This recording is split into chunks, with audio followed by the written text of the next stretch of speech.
Senior Advocate of Nigeria, Professor Damilola Olawi, joins us virtually from Doha. Prof, good morning and welcome to the program. What does this mean, this direct remittance from Nnpcl?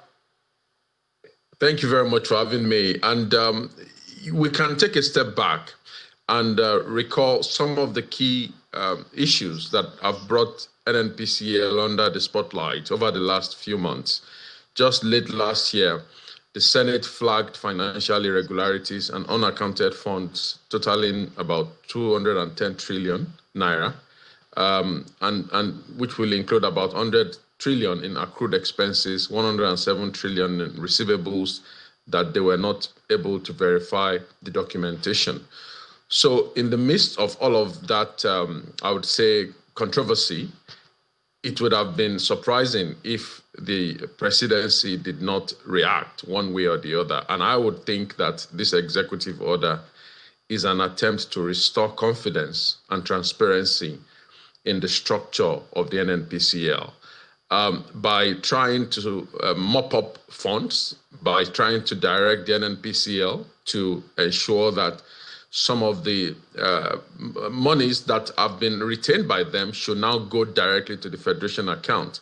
I think is a positive step by the federal government to boost investor confidence, to promote transparency in the running of Nnpcl. There are other positives about this decision. I think a second positive is that it will enhance resource mobilization. Nigeria needs a lot of money for education, for healthcare, for infrastructure. And so if the government is aware that there is indeed a way to mobilize funds, of course, our major source of income or revenue is oil and gas for now. So any leakage that the government can block, I think should be a welcome development to an average Nigerian.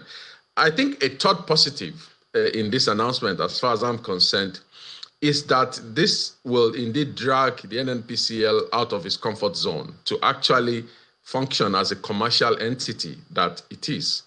The Nnpcl has been restructured to be a commercial entity, and we expect it to be prosperous, to be viable and profitable.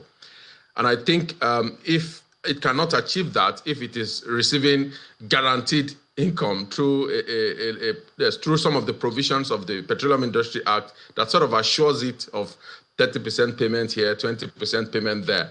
That is not how entrepreneurial national companies function. For example, Saudi Aramco is seen as one of the most profitable oil and gas companies worldwide. And that's because it is investing in hydrogen, it is investing in artificial intelligence, it is investing in infrastructure. So I would think by this announcement sort of takes the Nnpcl out of its comfort zone, challenging it to bring money for government rather than the other way around. And I think it should be seen as a welcome challenge by the Nnpcl itself. So, I mean, it does sound from what you're saying that the first target is to block leakages, that may have been going on. And we see the president talking about setting up a committee of ministers to regulate this. In reality, does that look workable? Because, I mean, these are still human beings we're dealing with. Someone still has to tell us this is the amount of revenue that has been made from this quantity of crude and all of that. Does that really look like it to be effective, forming this committee of ministers? It's a positive start. Don't forget that the change that the federal government is trying to make is a change that will impact the Petroleum Industry Act as we currently have it. So the Petroleum Industry Act indeed allows the Nnpcl to receive this money. And so what the federal government is trying to do, of course, or has done, is through a presidential executive order to sort of, reduce the implication of that legislative provision. And that is something that cannot just be done without appropriate oversight and guidance. And that's why a committee of this nature will be crucial to sort of guide the phase out of that legislative provision. Of course, some will say, okay, why will the federal government even do that in the first place? But of course, by virtue of the Constitution, the executive led by the president has the authority to ensure the implementation of every, grants the president the power to ensure the execution and maintenance of the Constitution and any law passed by the National Assembly, which includes the Petroleum Industry Act. But by doing that, you need a committee that will ensure an orderly implementation of that executive order. So I think having that experienced having those experienced hands leading the gradual implementation will be key. So what should this do to FAAC? Well, this is meant to bring more money to the Federation account, right? And by bringing more money to the Federation account, then the federal government, states, local governments would have more money to be able to implement programs. So it will definitely be a boost in terms of amount of money that we have that FAAC would have to administer.